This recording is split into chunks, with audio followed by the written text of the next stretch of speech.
Hello दोस्तों, नमस्कार। स्वागत है आप सभी का आपके अपने यूट्यूब चैनल इंग्लिश वर्ड्स में। दोस्तों, मैं अजय कुमार निषाद आप सभी लोगों का हार्दिक स्वागत करता हूं।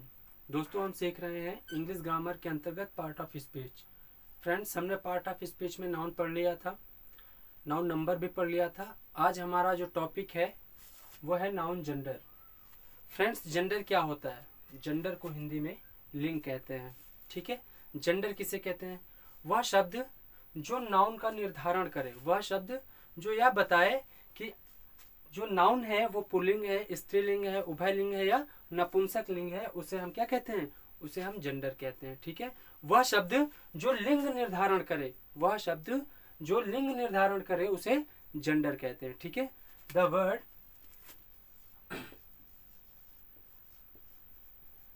the word which clarifies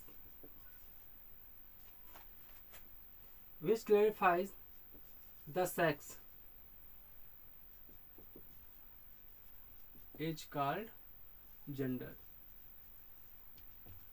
ठीक है फ्रेंड्स, वह शब्द जो किसका निर्धारण करे, जो लिंग का निर्धारण करे, उसे क्या कहते हैं? उसे जेंडर कहते हैं, उसे जेंडर कहते हैं। ठीक है फ्रेंड्स, जेंडर होते हैं कितने प्रकार के हैं?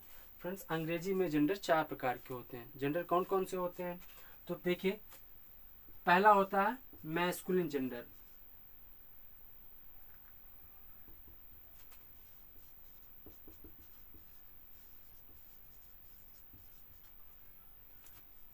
दूसरा होता है फेमिनिन जेंडर।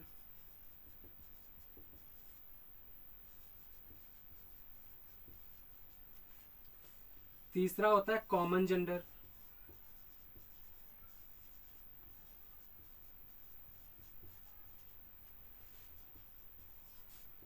चौथा होता है न्यूट्रल जेंडर।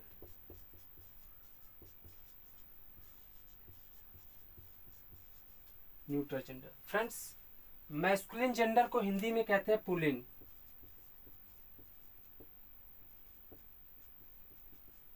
फेमिनिन जेंडर को बोलते हैं स्त्रीलिंग। कॉमन जेंडर को बोलते हैं उभयलिंग। और न्यूट्रल जेंडर को बोलते हैं नपुंसक लिंग।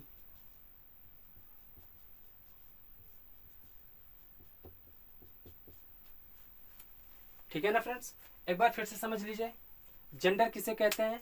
The word which clarifies the sex is called gender. वह शब्द जो लिंग का निर्धारण करे, किसका निर्धारण करे? लिंग का निर्धारण करे, उसे जेंडर कहते हैं। अंग्रेजी में जेंडर 4 प्रकार के होते हैं। पहला होता है मैस्कुलिन जेंडर। मैस्कुलिन जेंडर को हिंदी में पुल्लिंग बोलते हैं। दूसरा होता है फेमिनिन जेंडर, स्त्रीलिंग। तीसरा कॉमन जेंडर, उभयलिंग। और चौथा है न्यूट्रल जेंडर, नपुंसक लिंग। ठीक है ना फ्रेंड्स, चलिए इसको हम बारी बारी से डिटेल स्टडी करते हैं। ठीक है, चलिए इसको साफ कर लेते हैं।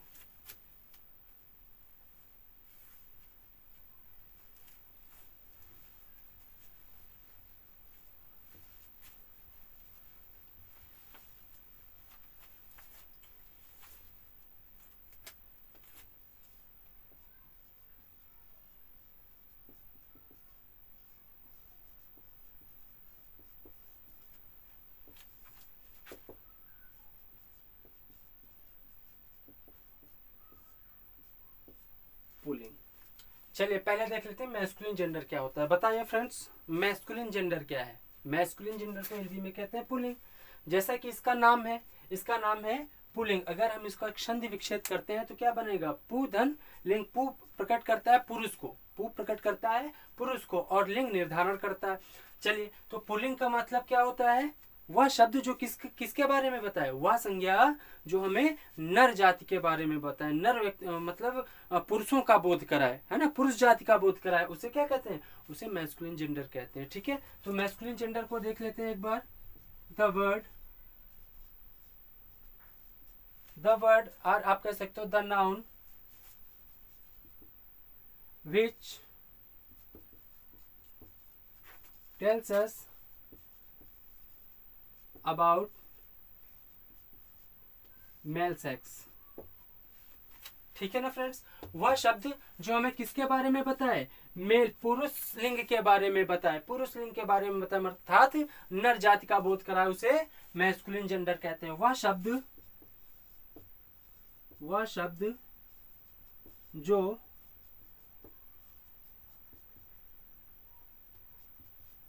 नर जाति का बोध कराए, नर जाति का बोध कराए, उसे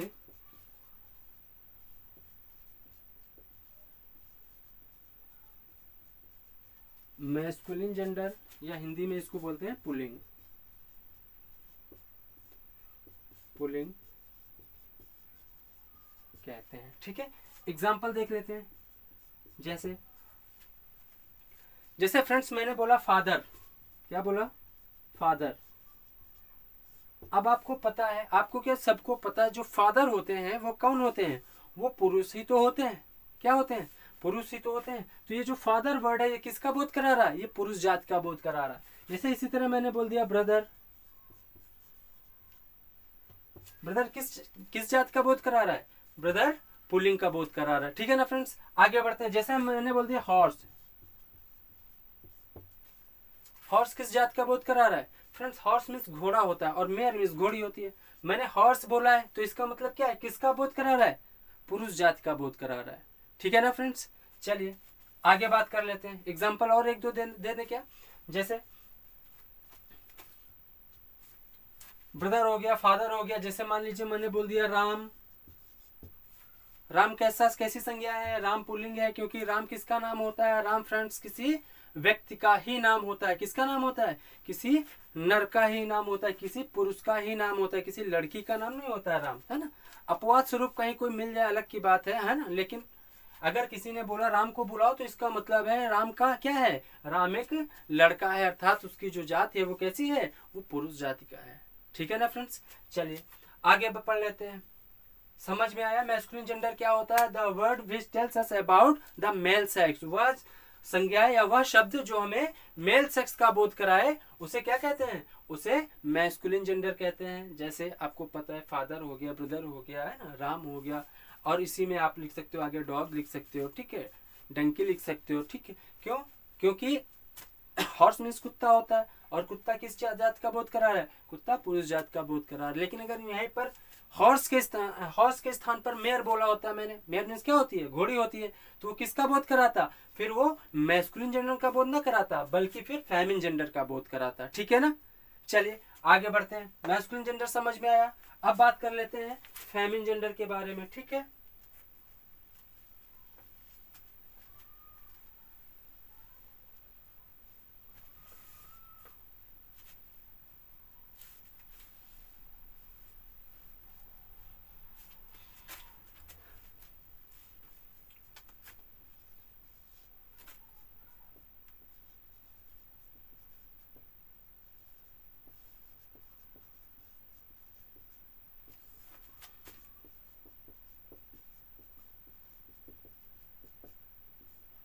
फ्रेंड्स स्त्रीलिंग के बारे में बात कर लेते हैं, फेमिन जेंडर की बात कर लेते हैं। फेमिन जेंडर क्या होता है फ्रेंड्स, वह शब्द जो हमें स्त्री जाति का बोध कराए, किसका, स्त्री जाति का बोध कराए, उसे फेमिन जेंडर कहते हैं, उसे स्त्रीलिंग कहते हैं। जैसे देखिए द वर्ड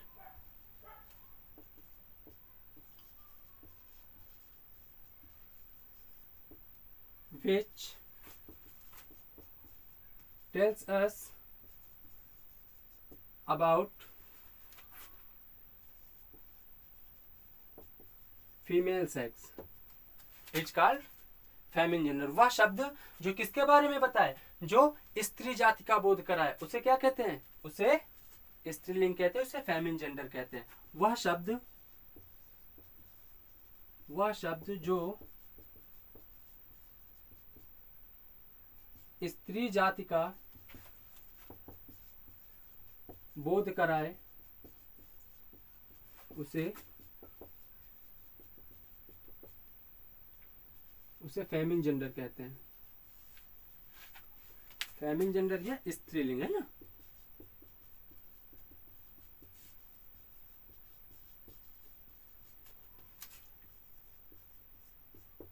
एग्जाम्पल के रूप में देख लेते हैं। फ्रेंड्स जैसे मैंने बोला मदर, तो इसमें बताने की जरूरत नहीं है कि जैसे ही बोला गया मदर, इसका मतलब है माता जी कैसी हैं, माता जी एक स्त्री हैं। ठीक है, मैंने बोला सिस्टर, सिस्टर मैंने बोला सिस्टर, तो आपको पता लग गया कि ये जो सिस्टर है ये किसका बोध करा रहा है, स्त्रीलिंग का बोध करा रहा है। ठीक है, जैसे मैंने बोला क्वीन, आपको पता चल गया क्वीन मीन्स क्या होता है, रानी। और रानी कौन होती है रानी राजा की होती है, राजा की रानी होती है। और रानी किसका बोध करा रहा है, स्त्री जात का बोध करा रहा है। ठीक है, इतना समझ में आया। चलिए आगे बात कर लेते हैं। इसी में अगर बात कर लीजिए वाइफ, वाइफ किसका बोध करा रहा है, वाइफ फ्रेंड्स स्त्री जात का बोध करा रहा है। ठीक है ना, तो फेमिनिन जेंडर क्या होता है, वह शब्द जो स्त्री जात का बोध कराए, वह शब्द या वह संज्ञा जो स्त्री जात का बोध कराए, उसे फेमिनिन जेंडर के अंतर्गत लिखा जाता है। ठीक है ना फ्रेंड्स, इतना समझ आया। चलिए इसको लिख लेते हैं, फिर आगे बढ़ते हैं कॉमन जेंडर की ओर।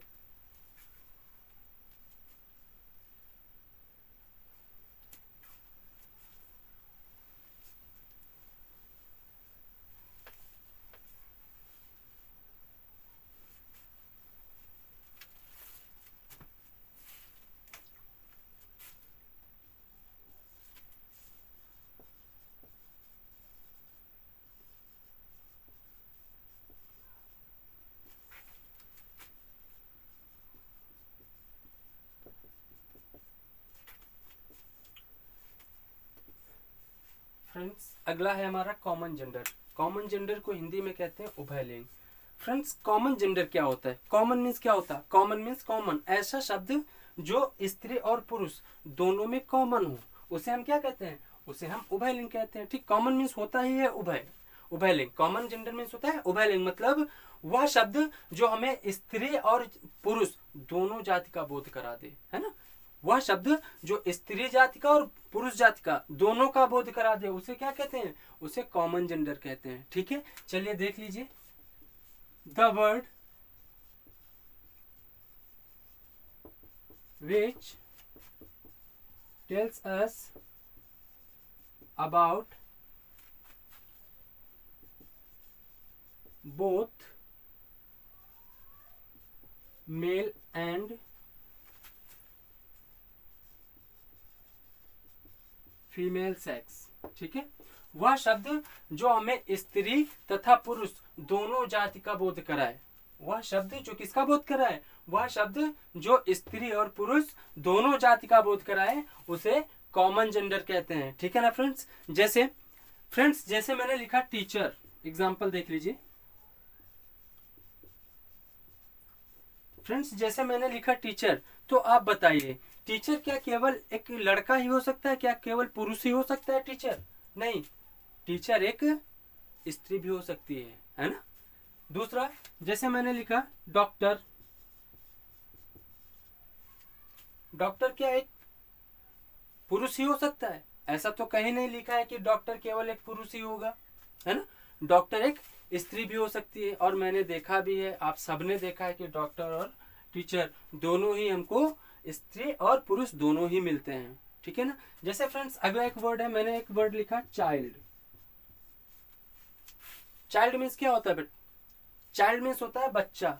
अब बच्चा कोई भी हो सकता है, छोटा बच्चा होता है, हमने बोला ये किसका चाइल्ड है, ये किसका बेबी है, तो बेबी मीन्स बच्चा और चाइल्ड मीन्स भी बच्चा। और ये दोनों ही किसके लिए यूज किए जाते हैं, दोनों ही छोटे बच्चों के लिए यूज किए जाते हैं। ठीक है ना, और ये बच्चा है, ये कोई भी बच्चा हो सकता है, ये स्त्री वाचक स्त्रीलिंग का भी हो सकता है और पुल्लिंग का भी हो सकता है, अर्थात ये लड़का भी हो सकता है और लड़की भी हो सकती है। ठीक है ना फ्रेंड्स, चलिए आगे देख लेते हैं। जैसे अगला एक वर्ड है हमारा फ्रेंड।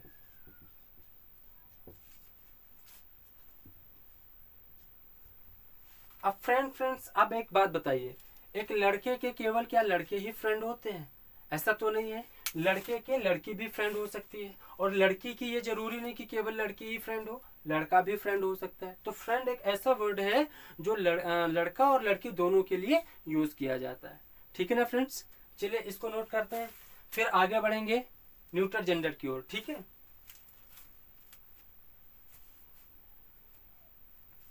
चलिए इसको साफ करते हैं।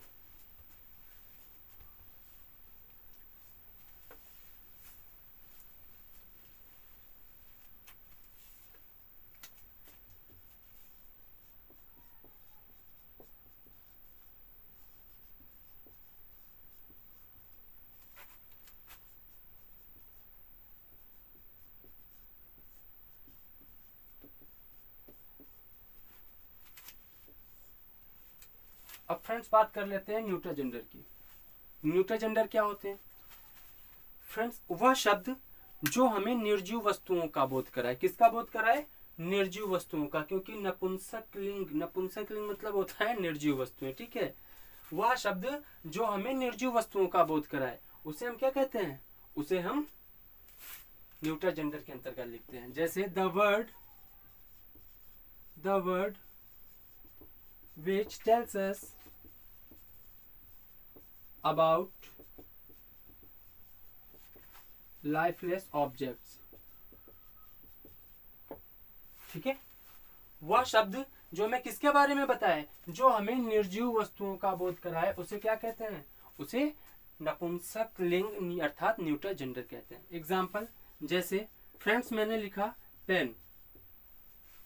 पेन कैसी संज्ञा है फ्रेंड्स? पेन निर्जीव है, इसका मतलब कैसी संज्ञा है? न्यूट्रल जेंडर है। मैंने लिखा बुक।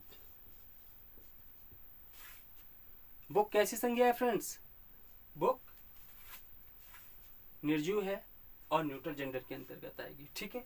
जैसे मान लीजिए मैंने लिख दिया सिटी।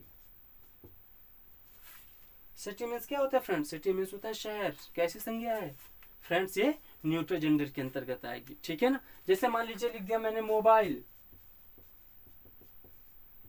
मोबाइल कैसी संज्ञा है फ्रेंड्स? मोबाइल एक न्यूट्रल जेंडर के अंतर्गत लिखने जाने वाली संज्ञा है। क्यों? क्योंकि ये भी लाइफलेस ऑब्जेक्ट है, ठीक है ना फ्रेंड्स। इतना समझ आया? तो एक बार समझ लीजिए न्यूट्रल जेंडर किसे कहते हैं? The word which tells us about lifeless object. वह शब्द जो हमें लाइफलेस ऑब्जेक्ट के बारे में बताए उसे न्यूट्रल जेंडर कहते हैं, ठीक है ना फ्रेंड्स। चलिए एक बार masculine gender, common gender, neutral gender और फेमिनिन जेंडर सबके बारे में देख लेते हैं। सबसे पहला है हमारा मैस्कुलिन जेंडर। मैस्कुलिन जेंडर क्या है? वह संज्ञा जो हमें किसके बारे में बताए? जो पुरुष जाति का बोध कराया है ना। The noun which tells us about the male sex is called masculine gender. वह शब्द जो हमें किसके बारे में बताए? जो पुरुष जाति का बोध कराया उसे मैस्कुलिन जेंडर कहते हैं। दूसरा आता है फेमिनिन जेंडर। फेमिनिन जेंडर क्या है? फेमिनिन जेंडर को हिंदी में बोलते हैं स्त्रीलिंग। वह शब्द जो स्त्री जाति का बोध कराए। The word which tells us about the female sex. वह शब्द जो स्त्री जाति का बोध कराए उसे फेमिनिन जेंडर कहते हैं, ठीक है। तीसरा आता है हमारा कॉमन जेंडर। कॉमन जेंडर क्या है? कॉमन जेंडर वह शब्द जो हमें स्त्री तथा पुरुष दोनों जातियों का बोध कराए, ठीक है। अर्थात the word which tells us about both male and female sex. वह शब्द जो हमें पुरुष और स्त्री दोनों जातियों का बोध कराए उसे हम कॉमन जेंडर कहते हैं। और तीसरा है न्यूट्रल जेंडर। न्यूट्रल जेंडर किसे कहते हैं? वह शब्द जो हमें लाइफलेस ऑब्जेक्ट निर्जीव वस्तुओं के बारे में बताए उसे नपुंसक लिंग अर्थात न्यूट्रल जेंडर कहते हैं। The word which tells us about lifeless object is called neutral gender, ठीक है। उम्मीद करता हूँ फ्रेंड्स इतना समझ गए होंगे अच्छे से। चलिए अब हम देख लेते हैं जेंडर से रिलेटेड 2-4 इंपॉर्टेंट फैक्ट्स, ठीक है। चलिए इसको साफ कर लेते हैं।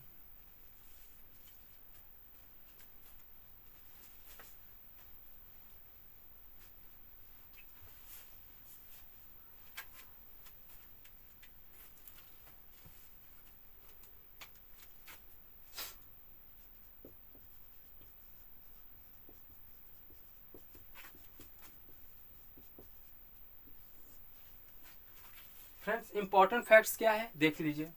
सबसे पहले collective noun,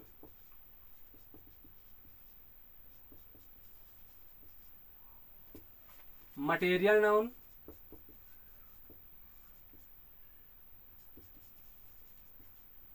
and abstract noun.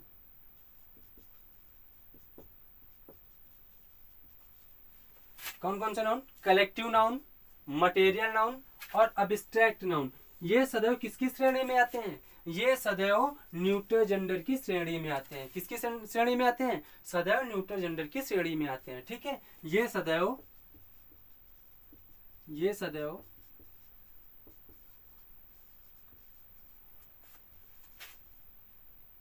Neutral gender में होते हैं, ठीक है। ये सदैव न्यूट्रल जेंडर के अंतर्गत आते हैं, ठीक है। अब कलेक्टिव नाउन पता है आपको, जैसे आर्मी हो गई, ठीक है। आर्मी किसके अंतर्गत आती है? न्यूट्रल जेंडर के अंतर्गत आती है, ठीक है। फिर बात कर लेते हैं मटेरियल नाउन। मटेरियल नाउन क्या होता है? जैसे सिल्वर हो गया, गोल्ड हो गया, किसके अंतर्गत आएगा? न्यूट्रल जेंडर के अंतर्गत आएगा। अब्स्ट्रैक्ट नाउन क्या होता है? भाववाचक संज्ञा होती है, जैसे ऑनेस्टी हो गया, ठीक है, ऑनेस्टी हो गया, डिसऑनेस्टी हो गया, ये किसके अंतर्गत आएगा? ये न्यूट्रल जेंडर के अंतर्गत आएगा, ठीक है ना फ्रेंड्स। चलिए नंबर 2 में देख लेते हैं।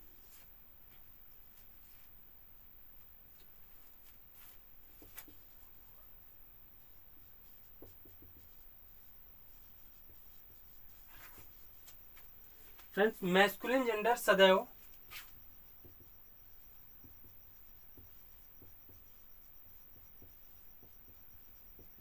शक्तिशाली,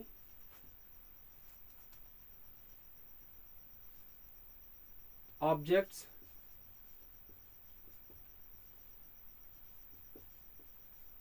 को प्रकट करता है। आप कह सकते हो कि वो सभी ऑब्जेक्ट्स जो शक्तिशाली हैं, ठीक है, जिनमें स्ट्रेंथ होती है, जिनमें पावर होती है, ठीक है, वो किसके अंतर्गत लिखे जाते हैं? वो सदैव मैस्कुलिन जेंडर के अंतर्गत लिखे जाते हैं, ठीक है ना। अब प्रॉब्लम आती है कि ये शक्तिशाली ऑब्जेक्ट्स होते कौन कौन से हैं? ऐसे कौन कौन से ऑब्जेक्ट्स हैं जिनमें स्ट्रेंथ होती है, जिनमें पावर होती है? तो फ्रेंड्स पहला है हमारा सन। फ्रेंड्स सन एक पावरफुल ऑब्जेक्ट है, क्योंकि कहते हैं कि सूर्य से ही जो हमारी पृथ्वी है, पृथ्वी पर जीवन है, ठीक है। इसलिए सन को कैसा कैसा ऑब्जेक्ट माना गया है? पावरफुल ऑब्जेक्ट माना गया है, ठीक है। दूसरा जैसे डेथ, ठीक है ना फ्रेंड्स। डेथ कैसा ऑब्जेक्ट है? एक पावरफुल ऑब्जेक्ट है। क्यों? क्योंकि डेथ से पृथ्वी पर सभी डरते हैं, डेथ से पृथ्वी पर सभी डरते हैं, ठीक है ना फ्रेंड्स। अगला हमारा जो वर्ड है जैसे विंटर, ठीक है,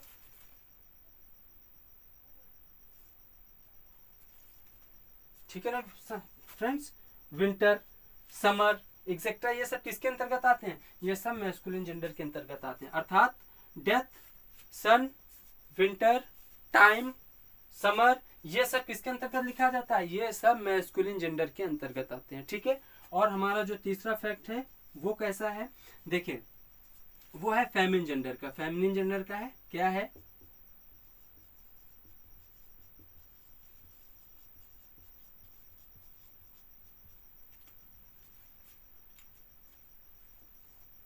फ्रेंड्स वह सभी ऑब्जेक्ट जो कैसे होते हैं? जो शांत होते हैं, जिनमें शीतलता होती है, ठीक है ना, जिनमें जो शांत होते हैं, जिनमें शीतलता होती है, जिनमें धैर्य होता है, वो सभी फेमिनिन जेंडर के अंतर्गत आते हैं, ठीक है। जिनमें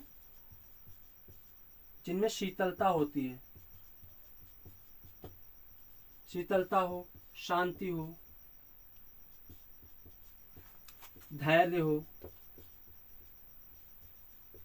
है ना, वो सभी किसके अंतर्गत आते हैं? वो सभी फेमिनिन जेंडर के अंतर्गत आते हैं। अब एग्जाम्पल के रूप में देख लेते हैं कौन कौन से ऐसे वर्ड हैं, ठीक है। तो पहला वर्ड है हमारा, पहला है मून। फ्रेंड्स पहला वर्ड है हमारा मून। मून मीन्स होता है चंद्रमा। और दोस्तों ये जो हमारा चंद्रमा होता है इसमें शीतलता बहुत होती है, ठीक है, बहुत ही ज्यादा शीतलता होती है।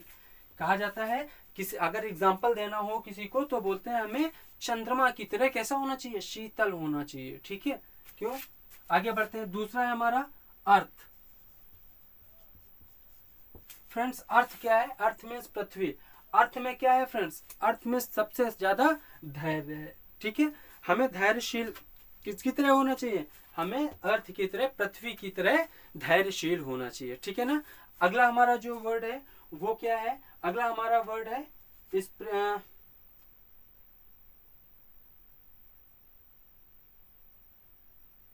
अगला वर्ड है हमारा लिबर्टी, है ना। अगला हमारा वर्ड है लिबर्टी। लिबर्टी मीन्स होता है फ्रेंड्स फ्रीडम, जिसको बोलते हैं ना। लिबर्टी मीन्स क्या होता है? आजादी, फ्रीडम, ठीक है ना। अगला देख लेते हैं, एक छोटा सा और है नोट, वो हम देख लेते हैं। फ्रेंड्स जितने भी छोटे बच्चे आते हैं, जितने भी छोटे बच्चे आते हैं, नवजात शिशु आते हैं, वो सब हम किसके अंतर्गत लिखते हैं? वो सब हम न्यूटर जेंडर के अंतर्गत ही लिखते हैं। ठीक है, अगला एक हमारा नोट है। नोट क्या है? जितने भी नवजात शिशु आते हैं,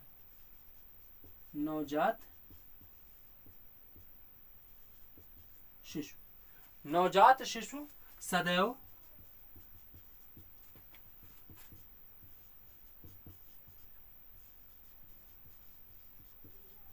न्यूटर जेंडर के